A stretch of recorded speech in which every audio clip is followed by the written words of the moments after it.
Taste అయితే మస్తు ఉన్నాయి. ఒకసారి అయితే ట్రై చేయండి. నేను 1 ఇయర్ నుంచి చేయాలనుకుంటున్నా. యూట్యూబ్లో చూసే చేసిన అనమాట. మస్తు వచ్చినాయి అనమాట.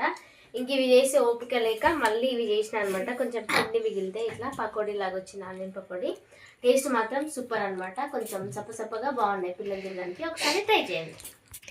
చూసారు కదా, ఫైనల్గా నాకైతే చాలా క్రిస్పీగా వచ్చాయి. సౌండ్ కూడా వచ్చింది, బట్ టీవీ సౌండ్ ఉంది కాబట్టి మీకు రియల్ సౌండ్ నేను చూపించట్లేదు.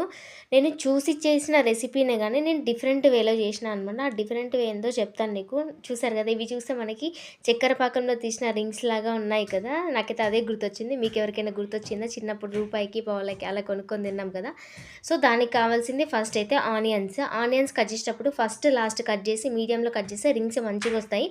బట్ నేను అలా ఏం తీయలేదు, అన్నీ కట్ చేసుకున్నాను అనమాట. అందుకే షేప్స్ కొంచెం అటు ఇటు పోయాయి. నేను తీసుకున్నది డిఫరెంట్ వేలో అన్నాను కదా. నేను శనగపిండి యూజ్ చేసిన, వాళ్ళంతా అయితే మైదాపిండి యూజ్ చేశారు. నేను హెల్దీ వేలో చేయడానికి శనగపిండి, నెక్స్ట్ క్రిస్పీగా రావడానికి అయితే బియ్యపిండి తీసుకున్నాను. ఒక కప్పు శనగపిండికి 2 టేబుల్ స్పూన్ల బియ్యపిండి అయితే తీసుకున్నాను. దాంట్లో టేస్ట్కి తగినట్టుగా ఉప్పు, కారం, నెక్స్ట్ మనం శనగపిండితో దేం చేసినా కూడా వాము అనేది కొంచెం నలిపి వేసుకుంటే టేస్ట్ బాగుంటుంది, డైజెషన్ కూడా ఈజీగా ఉంటుందన్నమాట, ప్రాబ్లం లేకుండా ఉంటుంది. సో అదైతే మొత్తం కలిపేసుకొని ఫస్ట్ ఇలా అన్ని మిక్స్ అయితే చేసుకోండి. దాని తర్వాత మనకి కావాల్సినంత ఆయిల్ అయితే పోసుకొని, మనకి బజ్జీల పిండి ఎలా ఉంటుంది అలానే కలుపుకోండి సేమ్. దానికి బ్రెడ్ క్రమ్స్ కావాలి, బ్రెడ్, నెక్స్ట్ నేను రస్క్ తీసుకున్నాను. రస్క్తో కూడా ట్రై చేద్దాం అనేసి వేసిన అనమాట, బ్రెడ్ ఉన్నా కూడా. సో ఆ పొడిని అయితే అలా గ్రైండ్ చేసి పెట్టుకోండి.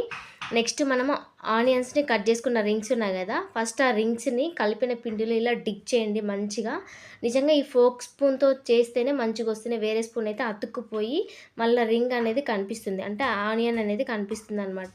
దానికి టచ్ అవ్వకుండా మంచిగా ఇలా బ్రెడ్ క్రమ్స్లో డిప్ చేయండి. తెలియని వాళ్ళ కోసమే చెప్తున్నాను, మళ్ళీ ఇంత డీప్గా చెప్తుంది అవసరం అని అనుకోకండి, ఎందుకంటే నాకు తెలియదు, ఫస్ట్ టైం చేస్తున్నాను కదా. ఇలా నాలాగా ఇంకెవరైనా ఉంటారనేసి మీకైతే చెప్తున్నాను. మంచిగా ఇలా డిప్ చేసుకోండి, కావాలంటే పైనంగా కూడా పోసుకోండి, నో ప్రాబ్లం. ఇలా అన్ని డిప్ చేసుకున్న తర్వాత చూడండి మంచిగా వస్తాయి. మీరైతే ట్రై చేయండి ఒకసారి, పిల్లలు అయితే చాలా ఇష్టంగా తింటారు. సో ఇలా అన్నీ అయితే డిప్ చేసుకొని ఒక ప్లేట్లో సపరేట్గా పెట్టుకోండి. ప్లేట్లు అయితే ఎక్కువనే పడతాయి, అంటే అన్నీ సపరేట్గా ఉండాలి కదా, అందుకని.